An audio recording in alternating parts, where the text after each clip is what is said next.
दोस्तों, यदि आपने साल 2024 में इंटर एडमिशन के लिए ऑनलाइन अप्लाई किया है और आप जानना चाहते हैं कि इसका जो प्रथम मेरिट लिस्ट है वो कब जारी किया जाएगा, साथ ही साथ इस मेरिट लिस्ट में जब हमारा नाम आता है तो नामांकन के लिए जो हमारा कॉलेज अलॉट होगा उस कॉलेज में हमारा दाखिला प्रक्रिया किस प्रकार होगा, इसके अलावा जो एडमिशन प्रक्रिया होगा उस समय हमसे क्या क्या डॉक्यूमेंट मांगे जाएंगे, इसके बारे में पूरी जानकारी अगर आपको जानना है तो इस वीडियो को आप अंत तक देखिएगा। सारी जानकारी आपको बताई जाएगी। वीडियो अगर आपको पसंद आए तो इसे लाइक और शेयर जरूर कीजिएगा, क्योंकि इस प्रकार की लगातार अपडेट मैं आपके लिए अपडेट करता रहता हूं। आपके लिए हमने व्हाट्सएप चैनल, टेलीग्राम बनाया है, जहां जरूर जुड़िए, क्योंकि बहुत सारे ऐसे टॉपिक होते हैं जिस पर मैं वीडियो नहीं ला पाता हूँ। उसका सारा अपडेट हमारे व्हाट्सएप चैनल, टेलीग्राम पर आपको मिल जाएगी।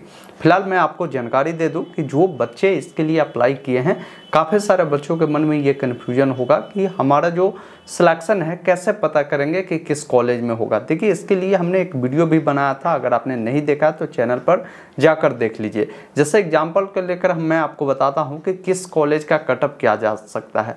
जैसे मान लीजिए आपने 10-20 कॉलेज दिया होगा, अब कॉलेज का नाम ABCD हो सकता है। सपोज करिए, मान लीजिए ABCD ये 4 कॉलेज है। एक वाला जो कॉलेज है उसमें सीटों की संख्या 500 है, वही B वाला जो कॉलेज है जिसमें सीटों की संख्या 400 है, C नाम का जो कॉलेज है उसमें सीटों की संख्या 300 है, और D नाम का जो कॉलेज है उसमें सीटों की संख्या 200 है।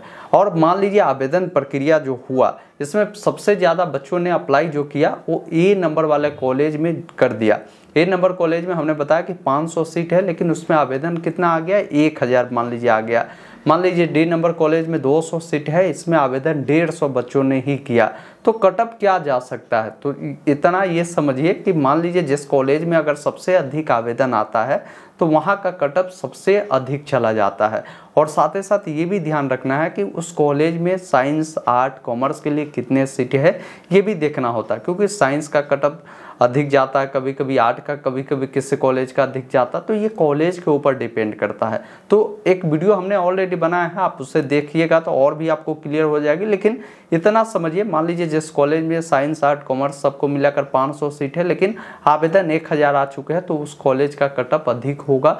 मतलब जिन बच्चा का सबसे अधिक नंबर होगा पहले एडमिशन उन्हीं का होगा, ये आप ध्यान रखिएगा। वही कोई ऐसा कॉलेज है जिसमें सीटों की संख्या मान लीजिए 150 ही है, लेकिन आवेदन 100 ही आया है, तो वहाँ का स्वाभाविक है कि कटअप जो होगा वो बिल्कुल लो जाएगा। मतलब जिनका नंबर अगर मान लीजिए कम होगा, 50% होगा, 35% होगा, 40% होगा, उन बच्चों को भी उस कॉलेज में एडमिशन दे दिया जाएगा, क्योंकि सीटों से जो है आवेदन काफ़ी कम आया है, इसलिए कम नंबर पर भी एडमिशन हो जाता है।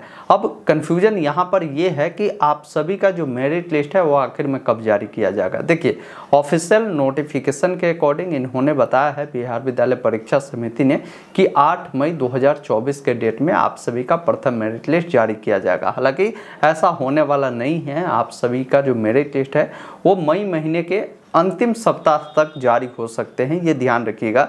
जो आपको 8 तारीख बताए गए हैं, 8 तारीख तक आपका किसी भी हालत में जो मेरिट लिस्ट है वो नहीं आने वाली है। ऐसा क्यों मैं बता रहा हूँ तो समझिए। इससे पहले जो आपने देखा होगा 2023 में जो आवेदन हुए थे उनका जो मेरिट लिस्ट आया था, प्रथम मेरिट लिस्ट, वो जून महीने में जारी किया गया था। हालांकि रिजल्ट भी आपने देखा होगा पिछले साल भी सेम इसी प्रकार आया था, एडमिशन भी इसी प्रकार चला था। तो ये सब चलता रहता है, जो डेट लाइन दिए गए उस पर आपको नहीं आएगी, ये ध्यान रखिएगा। बाकी जब आपका एडमिशन होगा, मान लीजिए कोई ना कोई कॉलेज आपका चयन तो हो गया, अब उस कॉलेज में जाकर आपको एडमिशन करानी होगी, तो उस समय आपसे सभी डॉक्यूमेंट मांगे जाएंगे, क्योंकि ऑनलाइन आपने देखा होगा आपसे कुछ नहीं मांगा गया है, सिर्फ फोटो मांगा गया है।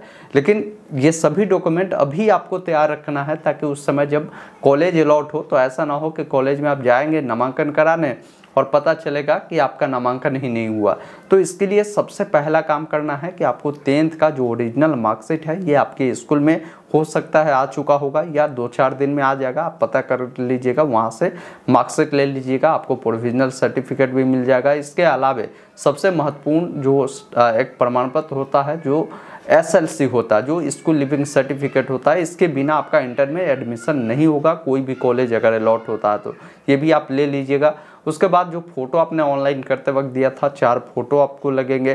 इसके अलावा आपका जो 10th का एडमिट कार्ड है वो लगेंगे, आपका आधार कार्ड लगेंगे, मोबाइल नंबर, ईमेल आईडी आपको देने पड़ेंगे। तो ये दस्तावेज है आपको लगेंगे। अगर मान लीजिए आप SC ST वाले हैं, आप जाति में छूट लेना चाहते हैं तो जाति प्रमाण पत्र भी आपको लगने वाले हैं, ये ध्यान रखिएगा। तो ये सब दस्तावेज है जिसको आप तैयार रखिए, क्योंकि मेरिट लिस्ट जब भी आएगी तो फिर नामांकन के लिए 1 हफ्ते का ही समय मिलेगा। 1 हफ्ते के अंदर में ही आपको ये पूरी प्रक्रिया करनी होगी। बाकी इसको लेकर मैंने एक लिंक वीडियो डिस्क्रिप्शन में दिया है, उससे जाकर देखिएगा। सारा डॉक्यूमेंट का आपको लिस्ट भी मिल जाएगा और कैसे आप मेरिट लिस्ट को देख पाएंगे उसके बारे में भी हमने जानकारी उपलब्ध करा दिया है।